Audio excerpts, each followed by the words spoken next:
Bill Irwin, class of 1987, Roanoke Rapids High School, Yellow Jackets. Born and raised right here in good old North Carolina. That's our high school. Back in the day, I was in the marching band. It was a good time. We were really good. We had a really good marching band. We competed, we won. We had a football team. That's all I'll say.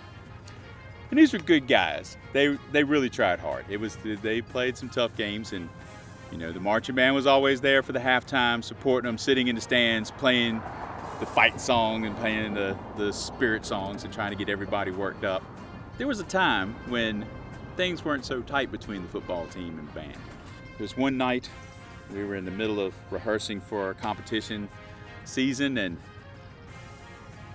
just during the downtime, we look up and there's, coming over the back of the bleachers, this barrage of little white orbs, followed by, woo! Yep, we got egged by the football team. And one of those woos is very recognizable. We actually kind of knew who it was, exactly who it was that had chunked some of those eggs over us. The band director was not happy. We kind of knew who it was, but we didn't say. But we just kept it on the down low, and we just let it simmer for a little bit. Well, the next time we got around school, there was a little chatter. The football team wasn't always thrilled about having the morning announcements come up on Monday morning and the principal's firing off, and they got first place this in the band and first place that in the band, and they got some first place this and some first place that's, and oh yeah, the football team played Friday night. Yeah, I'm picking on the guys because now, being older, we're good buddies, and it's a good story, but something came out of that little event with these egg tossings. We had a game. The football team and the band, we challenged each other. I don't even know ultimately who challenged who, because thinking back on it, we probably weren't the smartest if we were the ones challenging the football team to a football game. Maybe it's the fact that we thought they really weren't that good and we could do something about it. And we had some pretty big fellas in the band. We had guys hauling around tubas and bass drums. We thought we might be able to pull the team together. So we did figure out we had to keep this really on the down low. The band director was not going to be happy if he thought we were going to get out and play a game against the football team. And we ended up picking a Saturday, and we all just decided to show up several blocks down that way, T.J. Davis Recreation Center, in a big old field, just flat, rock hard red clay, maybe some grass on the ground. Because you got to remember, this is late fall, early winter time, right in the middle of football season and band season. And a lot of people showed up. Had a lot of football players show up. Had a lot of band members show up.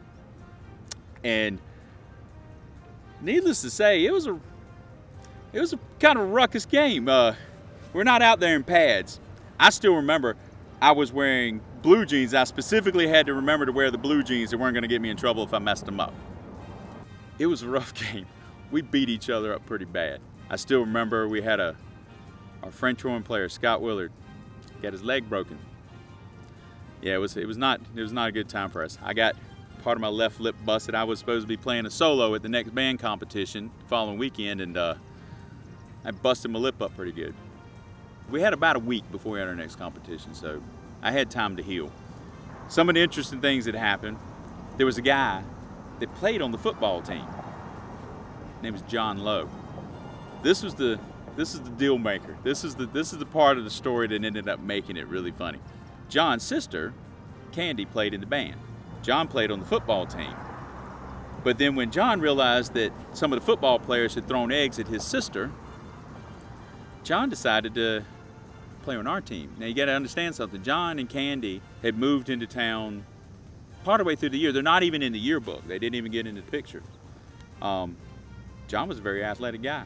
And John put a whooping on his own football team. I know at least one of their guys got their collarbone broken. And I think in total, 4 of their football players couldn't make it to the next game. They were injured so badly. So it was a fun time. It's a pretty day. It was a lot of running, a lot of sweating. We started off with a lot of smack talking. Like, it was somewhat competitive. Now, if your football player tells the story, they're probably going to tell you they won that game. They whooped us. And if you were to look at the scoreboard, I'd probably say the same thing. They scored more points. Yeah, if you want to say they ran to the other end of the lot of dirt more times than we ran to the other end of the lot of dirt, yeah, they did. I think other than our guy Scott that got his leg broken, everybody showed up for the next football game playing their instrument, and everybody showed up to the next band competition other than Scott playing their instrument, playing their horn. But they had some guys that were kind of roughed up on the football team. One thing that came out of that, though, was a different level of respect. Yeah, we respected the football team more. You know, they tried. They worked hard. They worked us hard. And I think they understood that we did too. And that was kind of a cool thing. Now that we're older and we can sit back and look on it, you see these guys and you look at the pictures in the yearbook and you see these young faces. It's like, man, you're a bunch of knuckleheads. You're out there. You could have really gotten hurt. It's great to have a story like that to go back and think about. As you get older and the gray hairs start popping out and you have your own kids and you're listening to their stories and listening to what happens to them in school, you want to be able to share your stories. It's part of what makes you who you are.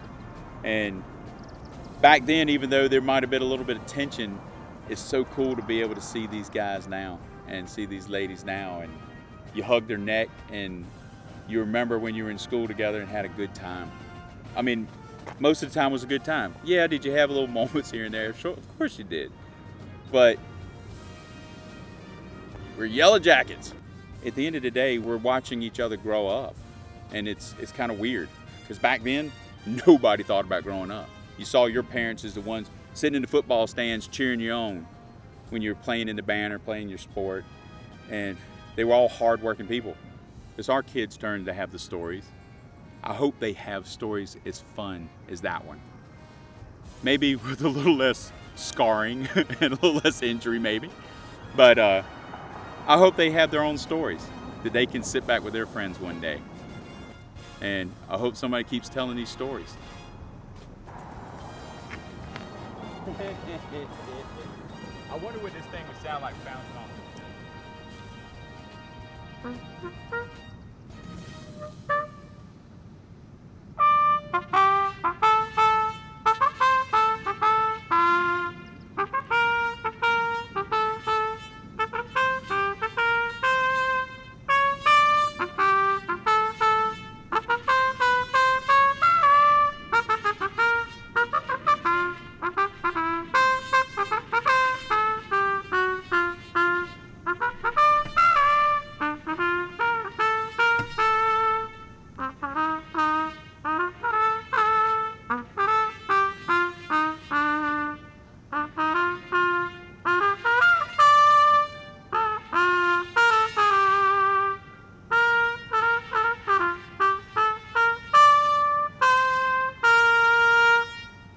Maybe not as good as you used to be, but I still got it.